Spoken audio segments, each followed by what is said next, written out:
the second age of reason, we are here to talk about the long-term survival of humanity, which includes global warming and concern about greenhouse gases in our atmosphere. Because they say the Earth is heating up. You know, some people would deny that, and I don't think we really can deny that, because the North Polar Cap is melting. And so pretty soon there's not going to be a North Pole. There'll just be a big Arctic Ocean up there. A very cold ocean nonetheless, but still no longer a big ice cap. The question is, people say that they don't want to have this global warming. They don't want to have all the carbon dioxide.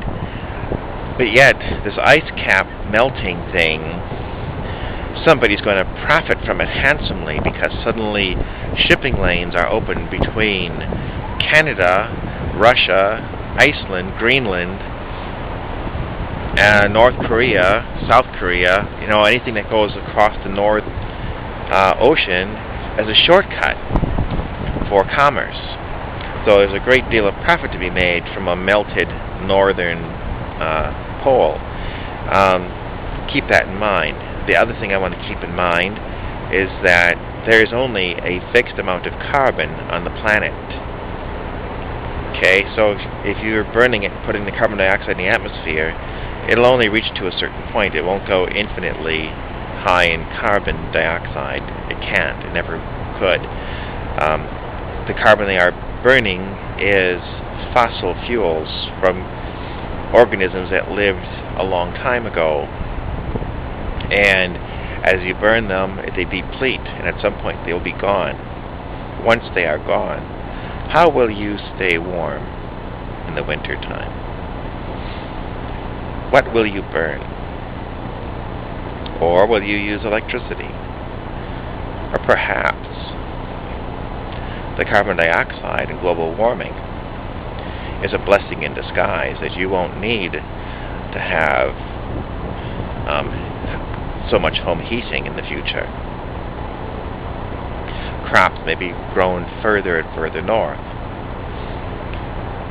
using new arable land, which could, continue and be helpful to the planet. The planet in the past did have a warmer temperature, So, something to bear in mind. Perhaps global warming isn't a bad thing after all. In the search of energy, people talk about having or finding another 100 years of oil or coal, or 200 years of oil or coal, as if that's some wonderful, magnificent find.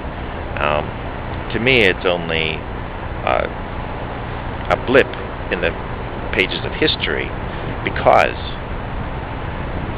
humanity, people will tell you, maybe it's been around 1 million years, or a couple million years. So, where will the energy be 10,000 years from now? Or don't you care about those humans? You won't care that they won't have any resources left to heat their homes or caves, whatever the case may be. It doesn't matter to you, because 10,000 years is a long time away. They probably won't even be able to read or write and read our history anymore. So I think, in some ways, our system, our society, is very short-sighted, thinking in terms of only the next 10 years, 100 years maybe at the most, not in terms of 10,000 years or in terms of 1 million years. What will humanity be like? I think humanity has two choices: growth and stasis.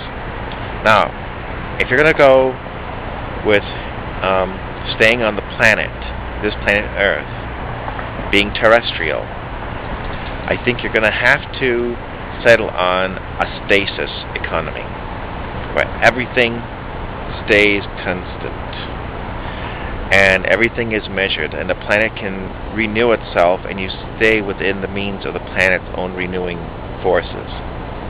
And that's what you'll have to live with.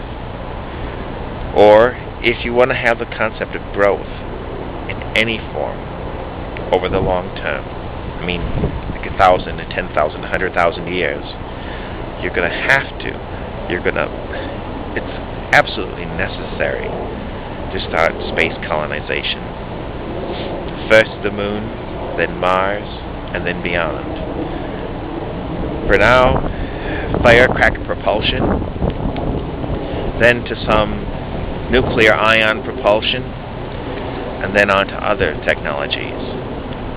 But if you want humanity to have any growth, it's going to be amongst the stars. I believe there's an old saying somewhere. Ad Astra per Aspera. To the stars, but not without a lot of work. That's all for now. Be seeing you.